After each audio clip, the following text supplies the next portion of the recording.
लेकिन क्या भारत में ऑस्ट्रेलिया की ये अप्रोच कि आइए और दे घुमा के वाली, क्या ये सफल होगी या बदलनी पड़ेगी? वो थियरीज जो उन्होंने जब फाड़ कर हार फेंक दी, तो उसके बाद में वो वनडे क्रिकेट में वो सफल होने लगे।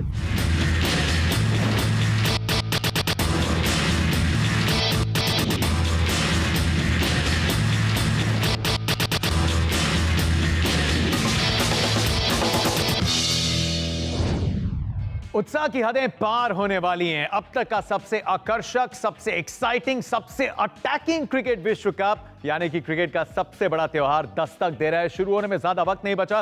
फैंस की अप्रोच समझ सकते हैं। कुछ होंगे अग्रेसिव, जो सारा टाइम डिज्नी प्लस हॉटस्टार लगा के रखेंगे, स्टार स्पोर्ट्स लगा के रखेंगे। कुछ हो सकते हैं कैलकुलेटिव, जो छुट्टी लेके घर पे सारा टाइम देखते रहेंगे। लेकिन जो बड़ी बड़ी टीम्स हैं, 5 प्रमुख दावेदार इस टाइटल की, उनकी अप्रोच क्या हो सकती है? आज बात करेंगे गेम प्लान पे। किन के साथ?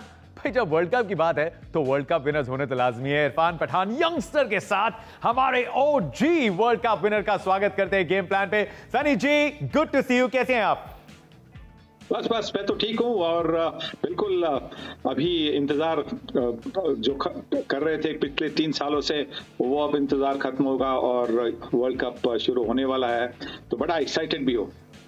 और एक्साइटमेंट बनती भी है इरफान, क्योंकि ना जाने कितनी ऐसी टीम्स हैं, कितने ऐसे मतलब फैंस की टीम्स होंगी जो पहली बार घर पे विश्व कप देखने वाली हैं। लेकिन क्या ये कहना सही कि जिस तरीके से एक दिवसीय क्रिकेट, व्हाइट बॉल क्रिकेट पिछले 3-4 सालों में चला है, ये वाला विश्व कप बहुत हदें पार करेगा? बिल्कुल बहुत हदें पार करेगा। उसमें देखिए, हम बड़े जबरदस्त मेहमान नवाज मुल्क है। अगर पूरे मुल्क में आप देखेंगे ना, आपको बहुत मजा तो आने ही वाला है क्रिकेट की क्वालिटी को देख के। जिस तरह से आपको एक त्योहार का वक्त है, क्योंकि त्योहार के वक्त पे तो हमारा ये विश्व कप यहाँ पे आया है, लेकिन जो क्वालिटी ऑफ क्रिकेट आपको अलग अलग पिचेस पे देखने को मिलेगा। अहमदाबाद जाएंगे तो आपको अलग पिच मिलेगी, मुंबई में अलग पिच मिलेगी, चेन्नई में अलग पिच मिलेगी, लखनऊ जाएंगे वो पिच का रंग बदल जाता है, लाल मिट्टी की पिच, काली मिट्टी की पिच।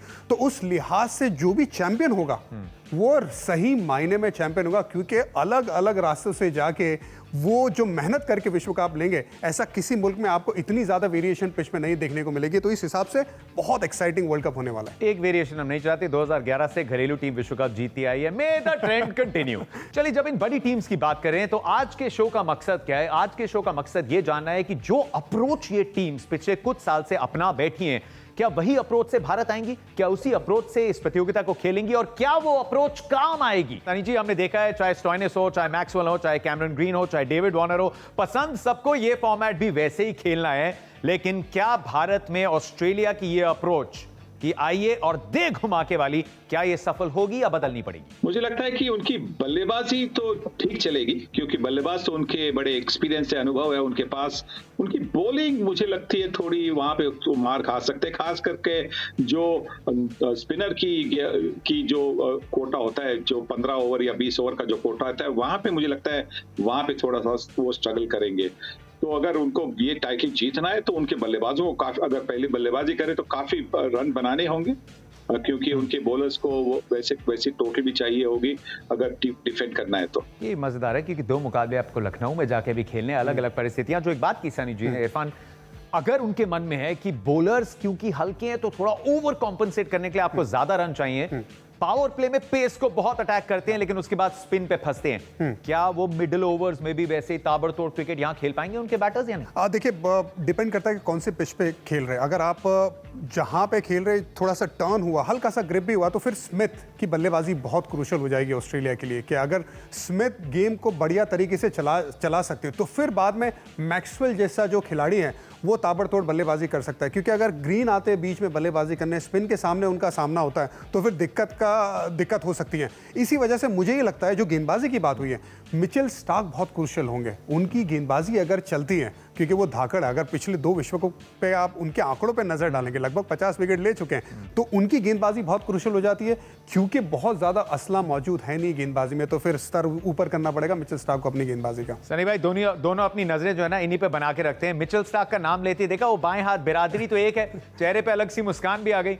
ग्लेन मैग्रा का आंकड़ा पीछे छोड़ना चाहते हैं इरफान, लेकिन पिछले 2 वर्ल्ड कप, एक ऑस्ट्रेलिया में, एक इंग्लैंड में, क्या भारत में मिचेल स्टार्क को आप वो सफलता मिलता देख रहे हैं या नहीं? क्वालिटी होती है। देखिए, आप जसप्रीत बुमराह को ना कहीं भी ले जाइए, वो फर्क नहीं पड़ता, उनकी क्वालिटी कमाल की है, वो किसी भी पिच को दरकिनार करते हैं। सिमिलरली मैं ये मानता हूँ, मिचेल स्टार्क लेफ्ट आर्म गेंदबाज, 150 की स्पीड से गेंदबाजी करने वाला, नई गेंद पे आगे जोर से डालता है, बाउंसर उसके पास है, यॉर्कर बहुत अच्छा है, तो फिर जो क्वालिटी है वो इंडिया में भी काम आएगी ऑस्ट्रेलिया के लिए। ओके, चलिए ऑस्ट्रेलिया की आपने बात सुनी कि ज्यादा रन उनको बनाने आवश्यक हैं अपनी गेंदबाजी के मद्देनजर। पावर प्ले में अटैक करते हैं, मिडिल ओवर्स में स्पिन कैसा खेलेंगे ये चुनौती रहेगी। लेकिन अगली जिस टीम की बात कर रहे हैं, डिफेंडिंग चैंपियंस हैं, व्हाइट बॉल क्रिकेट के डिफेंडिंग चैंपियंस हैं, 50 ओवर फॉर्मेट में भी, 20 ओवर फॉर्मेट में भी।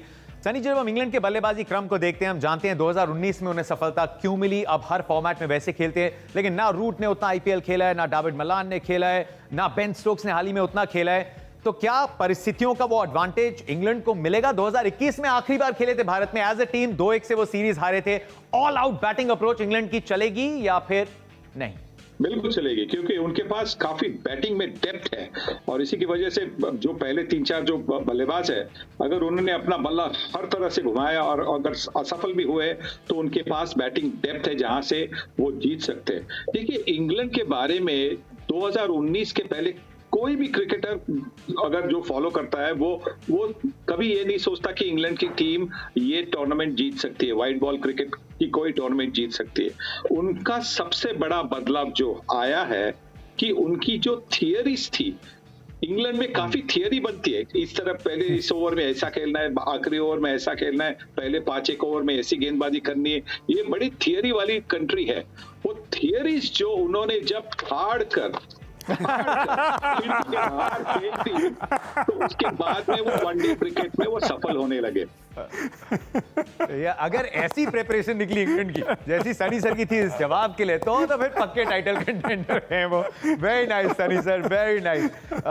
लेकिन आप बॉलिंग में आते हैं, क्योंकि बॉलिंग में जब थ्योरी होती है ना कि टॉप स्पिनर्स के नाम बताएं, तो आप शायद आदिल रशीद नहीं सोचते, आप शायद मोइन अली नहीं सोचते, आप शायद लियम लिविंगस्टन भी नहीं सोचते। लेकिन जब आप आंकड़ों को और इनके परफॉर्मेंस को देखते हैं, तीनों साथ में तालमेल करके बहुत अच्छे रिटर्न्स लाके देते हैं।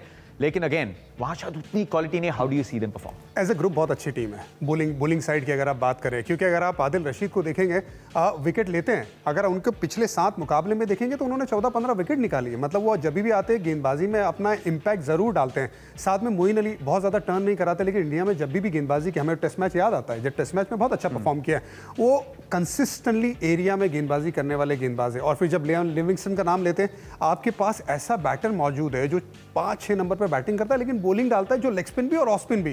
तो लेफ्ट हैंड बल्लेबाज के सामने ऑफ स्पिन डाल देगा, राइट हैंड बल्लेबाज के सामने लेग स्पिन डाल देगा।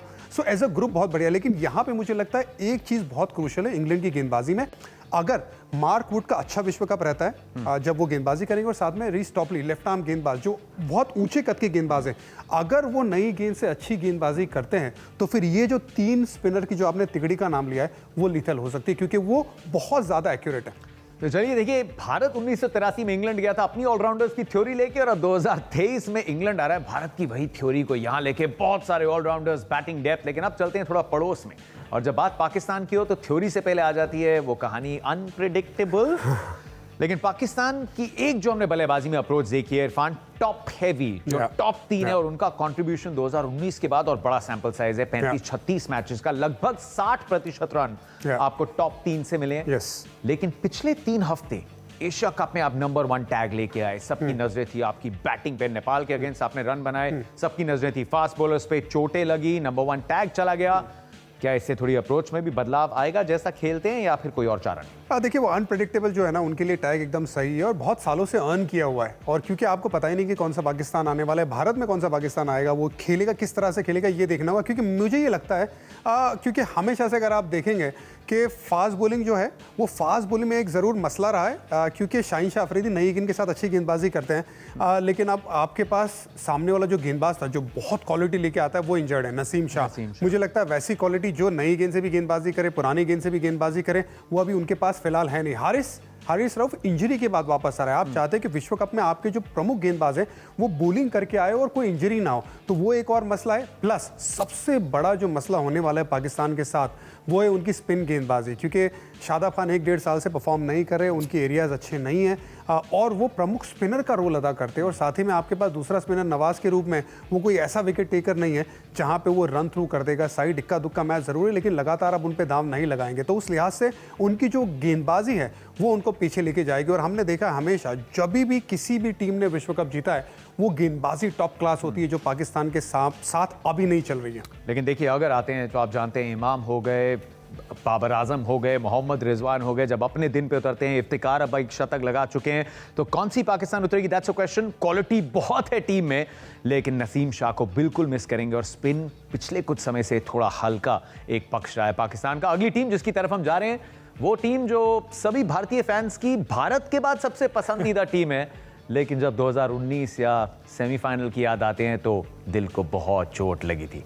बात हो रही है न्यूजीलैंड की, और न्यूजीलैंड को भी जो एक बड़ा झटका लगा है, क्योंकि इनकी अप्रोच बैटिंग से पहले आप बॉलिंग देखते हैं इरफान, और नई गेंद के साथ जो रिवॉर्ड्स आपको टिम साउदी, ट्रेंट बोल्ट की स्विंग साथ में देती है। अब टिम साउदी अपने हाथ पे सर्जरी के लिए जा रहे हैं, वो अवेलेबल होंगे नहीं। पेस आपके पास है, लेकिन एक बहुत बड़ा मिस। ये हमेशा अच्छी टीम रही है। आईसीसी में अगर आप देखेंगे वर्ल्ड कप में बहुत अच्छा परफॉर्म किया है, लेकिन क्योंकि ट्रेंट बोल्ट के सामने वो जो लेफ्ट आर्म गेंदबाज अंदर गेंद लेके आते, सामने की तरफ से टीम साउदी गेंद बाहर को लेके जाते, तो ये जो कॉम्बिनेशन है बहुत लीथल है, बहुत ज़्यादा विकेट चटकाते हैं, बल्लेबाजों के पास ज़्यादा मौका होता नहीं है वो एंगल्स को लगातार हर एक ओवर के बाद काउंटर करने का। तो उस लिहाज से सऊदी बहुत बड़े मिस होंगे। आप ट्रेंट बोल्ट के परफॉर्मेंस पे बहुत ज़्यादा असर नहीं आएगा, क्योंकि वो अपने किरदार में वो बखूबी जानते हैं कि अपना किरदार किस तरह से निभाना, आगे गेंद डालनी है, एलबीडब्ल्यू बोल्ड लेना है, पहली दो में विकेट निकालने की कोशिश करनी है।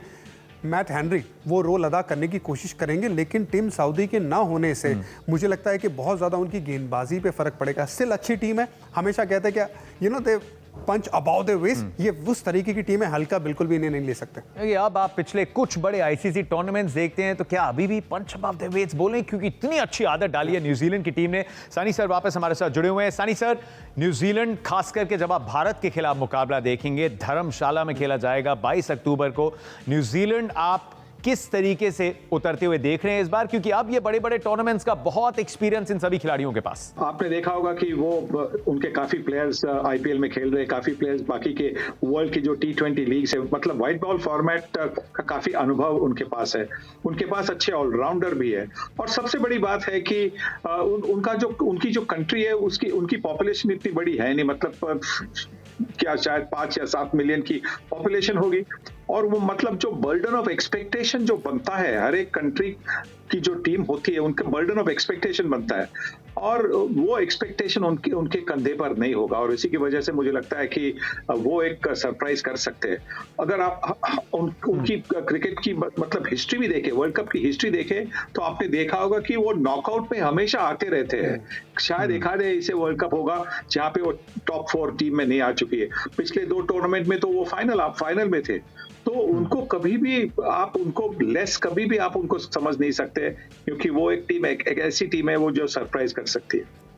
देखिए, जहां जाते हैं वही के हो जाते हैं, अपनी अप्रोच ढूंढ लेते हैं परिस्थितियों के अनुसार। ये न्यूजीलैंड की बात, और बिल्कुल सही बात सनी सर ने बोली, उतना बर्डन ऑफ एक्सपेक्टेशन नहीं, क्योंकि वहां पे जनसंख्या उतनी नहीं है जितनी वहां की टोटल जनसंख्या है, उतनी तो हमारे स्टूडियो के बाहर है।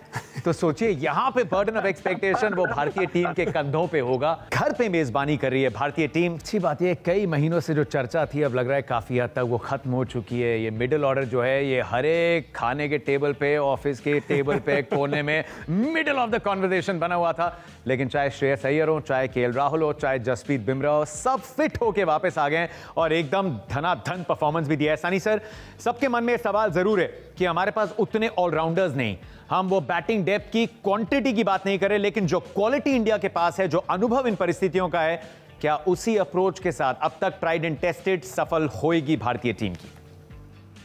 जी बिल्कुल, देखिए हमारे पास शायद जितने मतलब 2011 की टीम में थे या 1983 की टीम में थे, उतने ऑलराउंडर हाँ नहीं है, पर जो 2 हमारे पास ऑलराउंडर है वो बड़े दिग्गज ऑलराउंडर है। हार्दिक पांड्या, जिस तरह से वो बल्लेबाजी करते हैं, और उनके पास वो एक खासियत उनकी कि वो उनके हाथ में आप नया गेंद दे वो विकेट लेते हैं आपके लिए, और रविंद्र जडेजा वो तो मतलब पूरी तरह से ऑलराउंडर है, आउटस्टैंडिंग फील्डर, बैटिंग, बॉलिंग, जो भी कहे आप उनको, वो वहां पे आपके लिए काम कर देते हैं। तो मुझे लगता है कि ये जो मतलब वर्ल्ड क्लास ऑलराउंडर है वो काफी होंगे। उनके साथ अक्षर पटेल भी शायद अगर पूरी तरह से फिट है वो होते हैं। रविचंद्रन अश्विन अगर उनकी जगह में उनको लिया जाता है तो वो भी एक ऑलराउंडर माने जाते हैं। और मुझे लगता है कि जो भारतीय टीम के पास जो स्पेशलिस्ट पोजीशंस है, टॉप ऑर्डर की बैटिंग बॉलिंग में भी जो स्पेशलिटी है वो काफी रहेगी। सनी जी, पहला मुकाबला 8 तारीख चेन्नई, दोनों टीम्स का ओपनर, 87 में भी दोनों टीम ने ओपनर वहीं खेला था। जो कंडीशंस हैं उसके मद्देनजर क्या थोड़ी प्लेइंग 11 आपके मन में साफ है? क्या हो सकती है भारत की प्लेइंग 11 पहले मैच के लिए? मुझे लगता है कि रोहित शर्मा, शुभमन गिल, नंबर 3 पर कोहली, नंबर 4 पर श्रेयस अय्यर, नंबर 5 पर केएल राहुल, नंबर 6 पर हार्दिक पांड्या, 7 रविंद्र जडेजा और कुलदीप यादव। उसके बाद में शायद अगर आपको लेना है तो 3 सीम बॉलर्स को आप दोनों मोहम्मद शमी, मोहम्मद सिराज को खिला सकते हैं और जसप्रीत बुमराह होंगे।